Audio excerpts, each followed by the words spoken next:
A gente já começa falando sobre um dos assuntos que tem movimentado Brasília, que é a reivindicação dos funcionários públicos em ter um aumento salarial. Eles pedem 28% de aumento. Ontem teve manifestação lá em Brasília, uma manifestação que foi até considerada ali por alguns como muito tímida, muito fraca. O próprio líder do governo falou, inclusive, ontem, que o Ricardo Barros, né, o deputado Ricardo Barros, ele falou assim, foi muito fraquinho o protesto, mas diz que Bolsonaro ainda não bateu o martelo se vai ou não dar aumento aos servidores públicos. Para a gente entender um pouquinho sobre essa reivindicação, a gente convida a participar conosco aqui do nosso programa o presidente do Sindicato Nacional dos Funcionários do Banco Central, o Fábio Fayad, que está conosco. Está correto? Fayad, bom dia, Fábio. Fayad, correto. Bom dia, Fabiola, Josias e a todos do UOL. Vamos começar entendendo, né, sobre essa manifestação. O senhor mesmo ontem dizia que a metade dos funcionários do Banco Central participaram. No entanto, não foi isso visível lá em Brasília. Foi fraca ou não foi a manifestação? Como é que o senhor avalia a manifestação de ontem?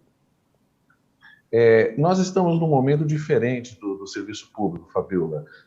90% dos servidores do banco estão trabalhando remotamente. Então, fizemos dois tipos de paralisação ontem, no caso do Banco Central. Alguns na frente da porta em Brasília e muitos desligaram suas estações de trabalho e ficaram ou sem trabalhar ou conectados nos atos virtuais que o sindicato lançou. E no caso nosso, a adesão foi superior a 50%, um número bom para o mês de férias. E nenhum serviço foi paralisado? Desculpa, você pode repetir, Fabiola? Nenhum serviço foi paralisado? A ideia no dia 18, no caso do Banco Central, foi apenas fazer uma paralisação de advertência. Não era intenção nossa prejudicar nenhum serviço essencial, mas somente chamar a atenção do governo da necessidade de abrir um canal de diálogo. Fábio, eu queria entender esse movimento que ocorre, não só no Banco Central, mas agora já envolvendo mais de 40 categorias do serviço público.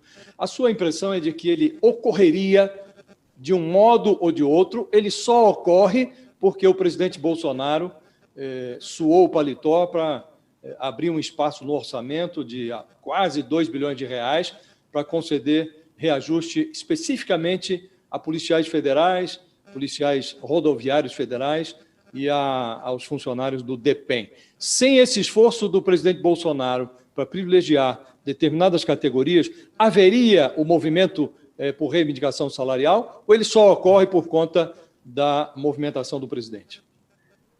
Eu entendo que o movimento ocorre pelo fato de que há no mínimo 3 anos os servidores estão sem reajuste, alguns até há 5 anos sem reajuste. Mas você está com a razão. Quando no final do ano o presidente traz o reajuste apenas para uma categoria, ele basicamente joga gasolina no incêndio e coloca uma velocidade maior na indignação dos servidores. Agora, Fábio, pode concluir, Josias, pode falar. Eu queria lhe perguntar, Fábio, se vocês não receiam que este movimento acabe sendo um tiro contra o próprio pé. Porque não há dúvida que os servidores estão sem reajuste, mais de 3 anos, isso ninguém tem dúvidas. Mas a pandemia impôs sacrifícios muito grandes aos trabalhadores do setor privado. E, diante desses sacrifícios, muita gente perdeu emprego, muita gente perdeu valor real de salário, né? Diante desse sacrifício, os servidores ficam quase como uma categoria privilegiada, porque mantiveram o emprego e não sofreram redução nominal dos contra-cheques, né?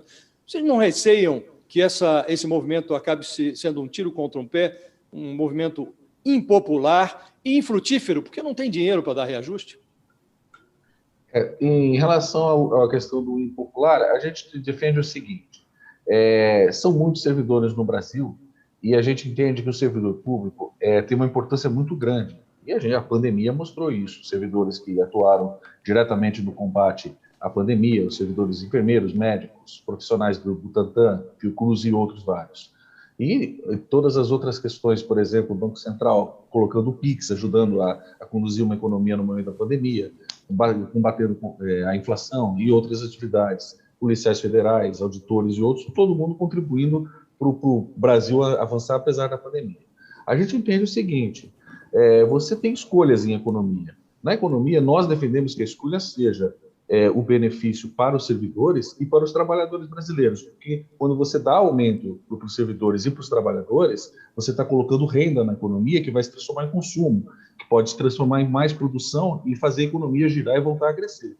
Caso contrário, o modelo atual de você só privilegiar cortes em trabalhadores, em servidores, direitos dos trabalhadores e privilegiar grandes bancos e grandes lucros, está acontecendo o que está o momento atual. Além da pandemia, a má condição da economia pelo Paulo Guedes faz a gente não ter crescimento do PIB. Entendemos que o reajuste vai ajudar na volta do crescimento do Brasil, que todos desejam. Os funcionários do Banco do Brasil pedem reajuste de quanto, Fábio? É de 28% também, não?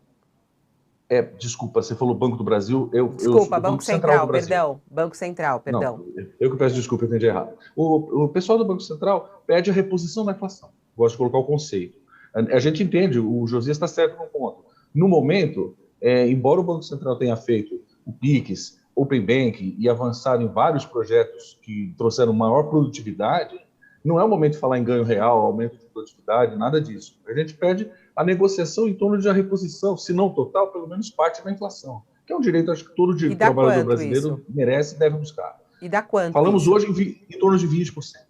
20%. Né? E qual é a média salarial dos funcionários do Banco Central? Qual é a média salarial, mais ou menos? Você tem que ser servidores de várias categorias de salário. Vamos falar em uma média em torno de, sei, talvez 14 ou 15 mil. Né? 14, 15 mil é a média salarial dos funcionários. Isso. É fato que um analista do Banco Central tem um salário inicial superior a 19 mil reais? O salário... Eu peço desculpa, eu não estou com a tabela aqui em mãos, mas o salário acho que é em torno de 18 mil o analista e o técnico em torno de 6 mil, 6 e pouco. Então você tem dois cargos. Então você vai ter uma média diferenciada em torno disso. Você tem analistas, técnicos e procuradores. Então, como você tem diversos cargos, a média reflete um pouco isso. Né? Agora, diferentemente... Desculpa. Pois não, por favor, Fábio, pode são valores inferiores a outras categorias congêneres do setor público e reitero, produtos com a qualidade do PIX, Open Banking, auditoria do sistema financeiro, manutenção da inflação e outros produtos que o Banco Central entrega à sociedade com eficiência, precisam de um corpo funcional bem remunerado e bem qualificado. Então, essa remuneração reflete a exigência de qualificação e de competências dos seus servidores. O que diz o presidente do Banco Central? Ele já deu alguma resposta? O presidente do Banco Central, o Roberto Campos, parece que ele ia apresentar um projeto ao sindicato até o final do mês. Qual é a resposta que ele tem dado ao senhor e ao sindicato, aos funcionários? Não, bem informada, Fabiola, é isso. A gente teve uma reunião dia 11 e ele se comprometeu a trazer uma resposta concreta até o final do mês. E a gente acredita nesse espaço da negociação. Então, torcemos para que até o final do mês ele traga uma proposta concreta e a gente possa abrir um canal de negociação.